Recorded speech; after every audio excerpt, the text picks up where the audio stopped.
Hello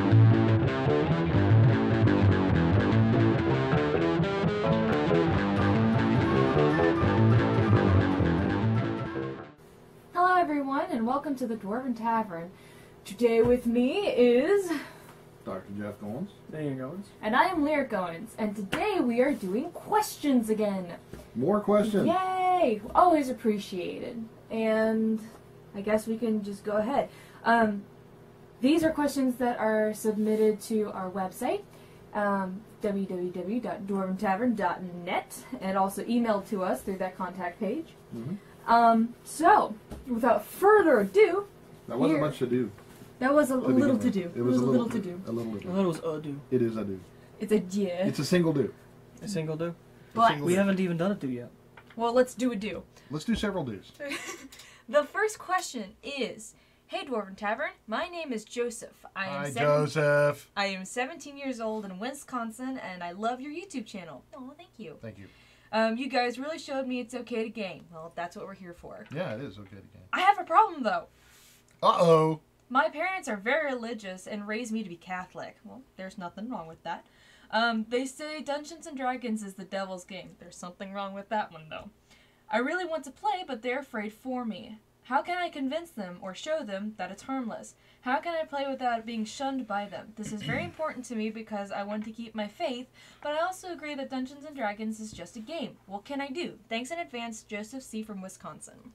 Well, that is a very good question because I had when I first started playing, I was 14, and my parents were very religious also, and I had a very similar moment. It didn't last long, but I got through that, and so did they, with one simple phrase: "It's just a game," because I was.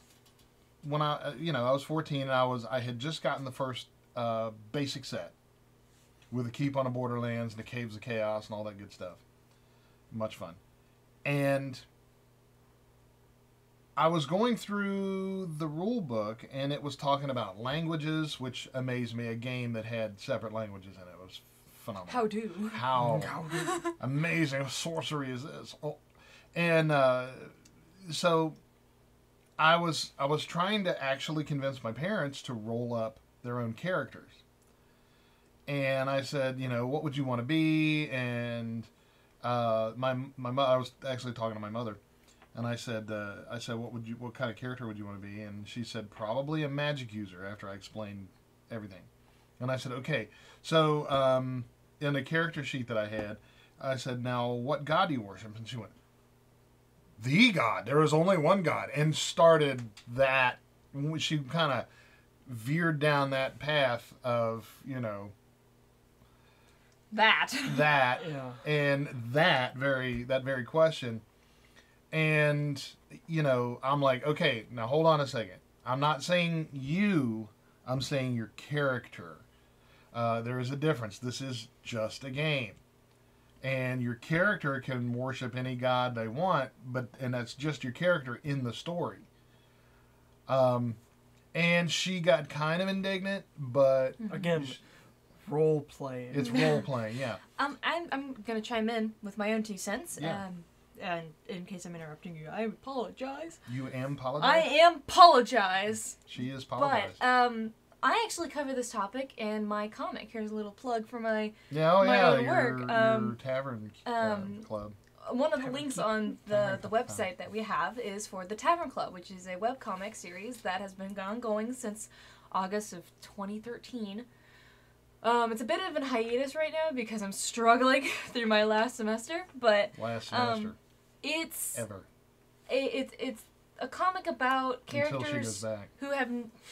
It's about characters who have never gamed before, and they're going through their own experiences and dealing with like the different aspects of gaming. And one of the characters is of faith, and his mother is very, very religious, but she's also very understanding. So when he lays it out on the table for her to understand that this character can be whatever religion he wants, because I, as a human being playing this character, I still have the belief of what I was taught and grown into.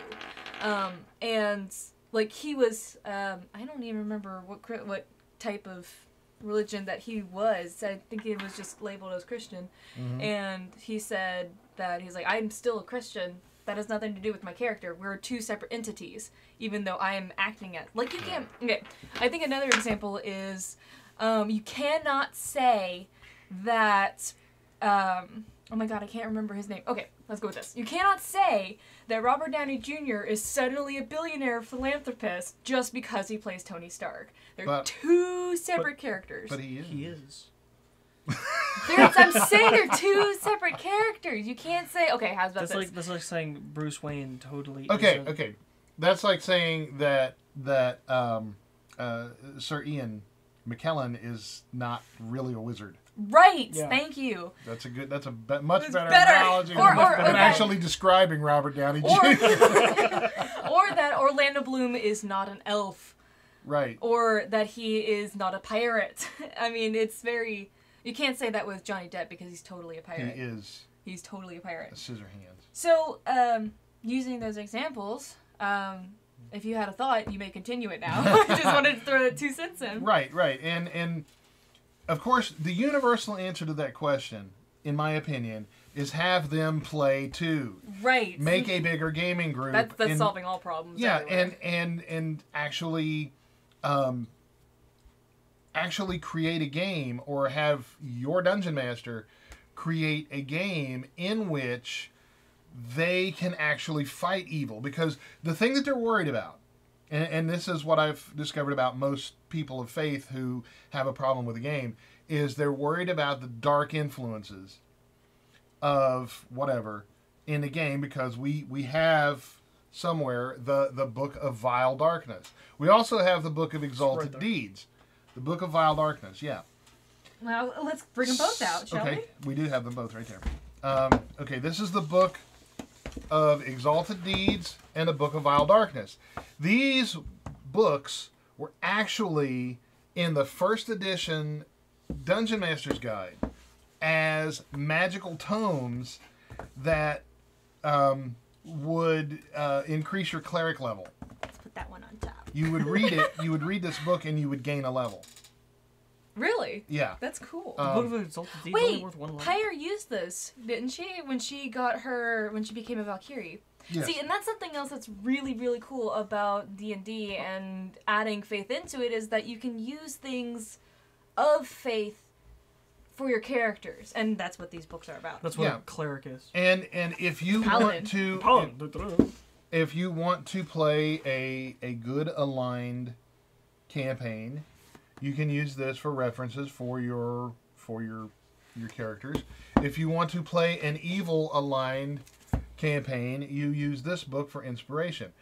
Also, if you want to play an evil aligned campaign, you can use the Book of Exalted Deeds for opposition. The same way you can use the Book of Vile Darkness to pull up ideas and fodder for your good aligned campaigns to fight against. That's why it's such a cool game, because it's so elastic in purpose. This is good for either set. There's I also don't. some nasty stuff in that book. I don't like. Oh yeah, I don't like playing evil aligned characters in my campaign. I can't. I actually yeah, can't. she actually can't. Her and one of her boyfriends came over, and they wanted to play. I have a million boyfriends, apparently. Well, not anymore, but you have had a few. And Let's talk about X. Let's use the X term. ex-boyfriend. Thank Okay. you. Well, boyfriend, loses its validity when the word fiance comes into the picture. But, Yeah, but... Yeah. All right. Moving on. Moving Book on. of Vile Darkness. The Book of Vile Darkness, which is exactly why I brought that up. Her and her then boyfriend, Thank you. ex-boyfriend, then at the time, way back then, Yeah, it was then, like 10 years ago. wanted to play anti-paladins. They wanted to play anti-paladins, and I didn't know what to do. I the only very played... first thing they did was they heard about some children, Poor orphans. poor orphans that were being They were like they being were kidnapped, enslaved and enslaved sold into and all that stuff. And slavery. they were orphans, children, little wee ones. And the first thing that both of them said at the same time, We must go must- save them! "We must save them." It's like, When we're like giant demons with blood Really? like coming out of our face, and we're like, we must save the children! You know, So- if I had turned it just ever so slightly, I could have said to eat them later. to eat them, to But- have them for ourselves, for our own pleasure. But Lyric is a no. lawful good person, so I wasn't So playing her an true evil self came character. through, and that campaign didn't actually last more than one session. Thank the gods. But- Kind of. The whole point of this is, the campaign is what you make it.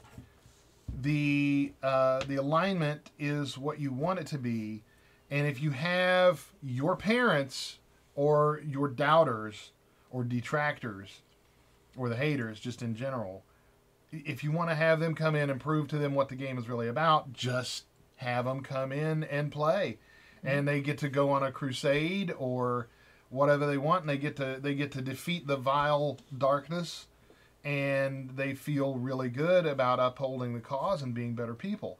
And then they can see that it's just number a game. one, it's just a game, and number two, that just because there are demons and devils rife throughout, that doesn't mean that you're falling at their feet and worshiping them. Right, that argument can be used for the Bible. There's demons and devils You know, and that's a darkness very good throughout point. the Bible. That doesn't mean it's a bad book. That actually is the examples that it uses to prove that it's a Yeah. good book. The And Bible itself introduced us to Satan. So does that mean that you're going to be a Satanist just because you read the Bible?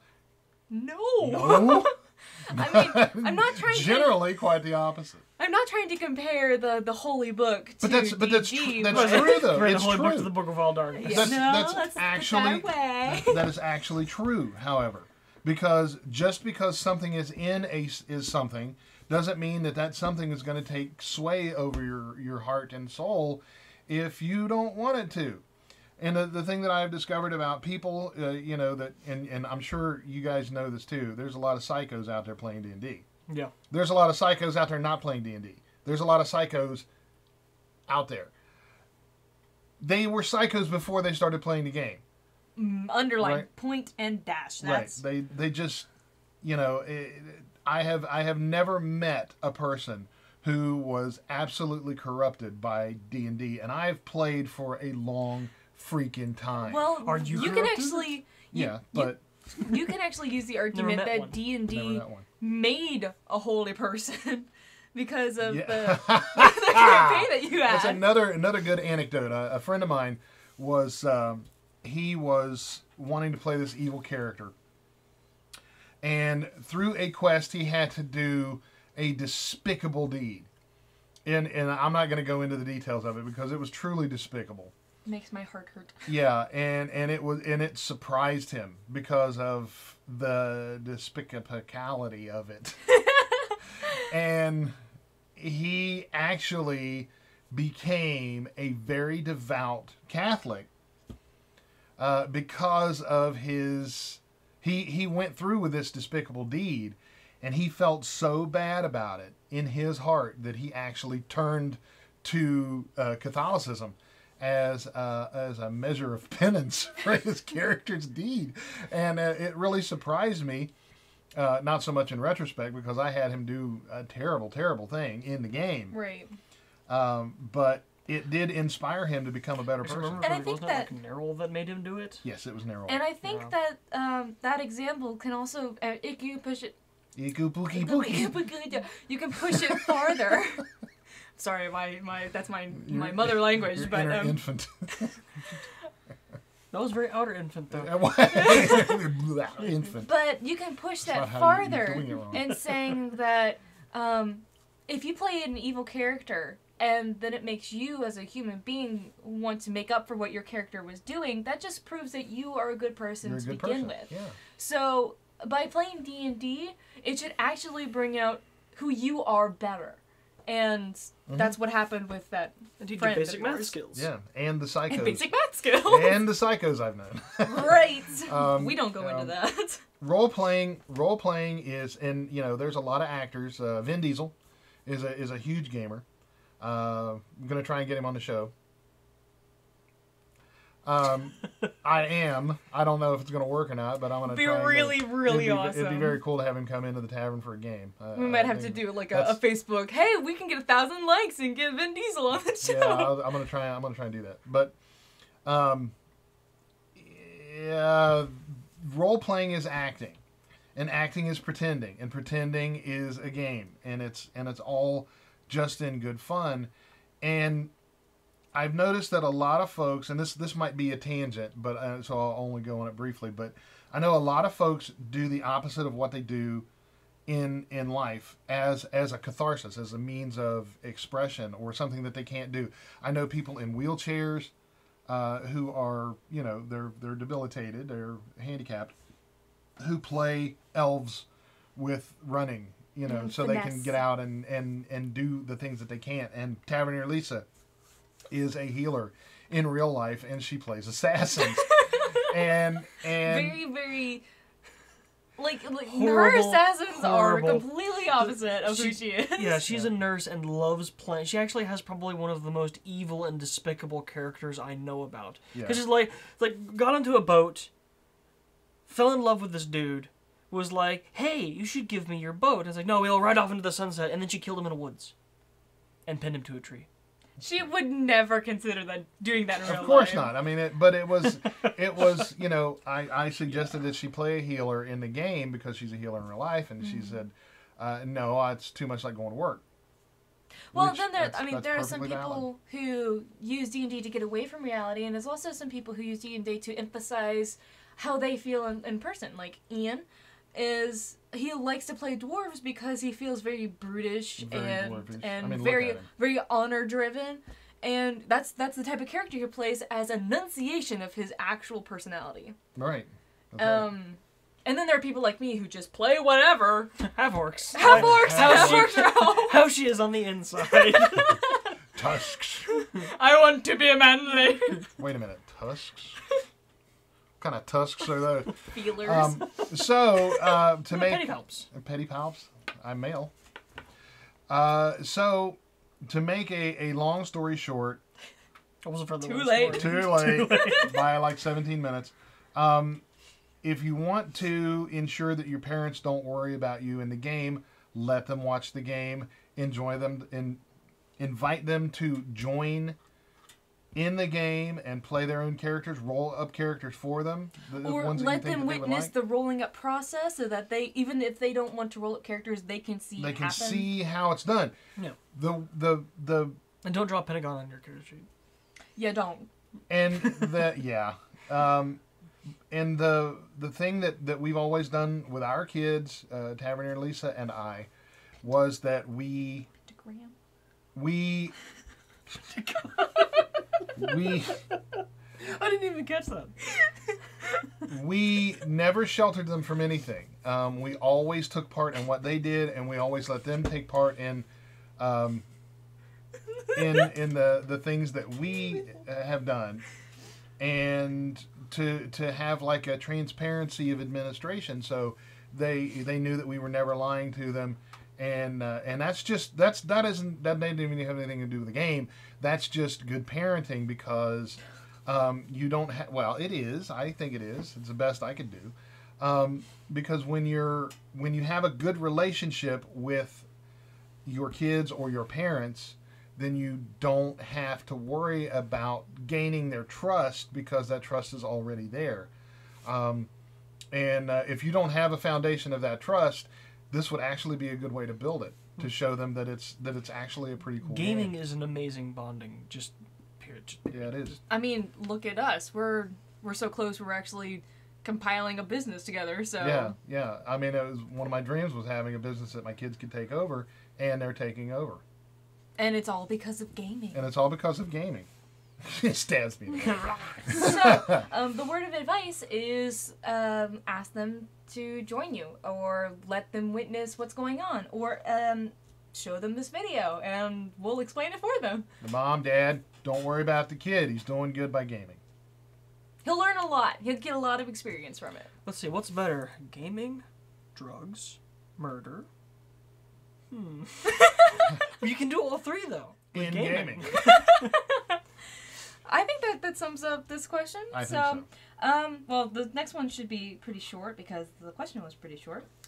So, next one is, to the Taverniers, my boyfriend's being a complete dick. I need advice on how to make him accept I game with other guys. Marley. Well, this actually begs the question to me: is does he game also? Yeah. There was a lot of information. If he's not a on that. Gamer, That was the entire question. if he's not a gamer, then you You'll should never probably understand. dump him. Or teach him, because that's what I did with every one of mine. Yeah, give him a chance to become a gamer, and then dump him if he doesn't. Oh, I can't No, believe I'm that. kidding. I can't really say that. I can't really say that I'm kidding. Yeah, show him if he is a gamer, then have him join the games. Again, the universal answer: have him join in the games, or if he can't trust you, then there's not much of a relationship there to begin with. Yeah, I mean, if Yeah. he's suspicious of you playing D&D with other men, that seems more predatorial than Yeah. So that might be a Predatorial? harmful relationship Yes. to begin with, I mean, and territorial. I would Yes. question its validity. Yeah. I mean, if you really, if there's something there, and you really like him, and he really likes you, and he's just concerned, innocently, that you're playing with other dudes. Like, there's a lot of people who use activities to get out of their relationship and go cheat on somebody else. But if you're just gaming with them, and he's suspicious, then just have him join. That's all there is to it. You can always make him play Plasmo. Play Plasma with the Unlucky, which I'm actually in the process of rolling him up. Phasmo.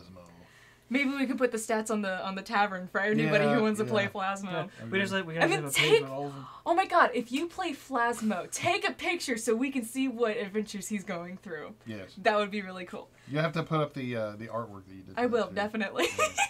Yeah, I will. But, You sound like Scooby-Doo. But Marley, if you are having issues with your boyfriend being a complete dick, then my suggestion, I think all of our suggestion, is just get him involved somehow and see that it's completely innocent, because that's usually what gaming is. Yeah, It's and completely then- innocent. And then, if you need to go on a solo campaign or, something else happens, then he won't feel bad about letting you go off on your own. Right. The whole point of relationships is to be together. So, if there's a problem with him joining along, again, the same thing with not trusting. Yeah. If you have a problem with him being there, then maybe he shouldn't be there at all. So you kind of take that with a grain of salt and weigh it against your priorities, however serious it is or not, Yeah. and then decide. But what Lyric said, the best way to engender any kind of feelings of trust and goodwill is to have them play along. Yeah. So. I hate it when someone's talking to a crowd of people and then someone in particular is like, yeah, totally, woo, yeah. And I'm doing that. I hate that. Oh, I hate. Well, there are only 3 of us here. Yeah, but you're talking You're to a the crowd, camera. though. I'm a crowd. You're talking to the camera, and I'm like, yes, I totally Uh-huh. agree. Totally. That's exactly it. A little bit over But there. we're actually, I don't think Yeah, we're we're gonna have. kind of out of time for this Yeah. one. So Well, we'll have to- we would be if we try to go into another one. So I Yeah. think What's the next question? it's for Ian. Oh well, then we definitely out of time. No time for that. So I think we're gonna cut it here, and then we'll continue the questions in the next video. So stay tuned for those. And then we'll just see you in the next video. I'll just cut it there. Okay.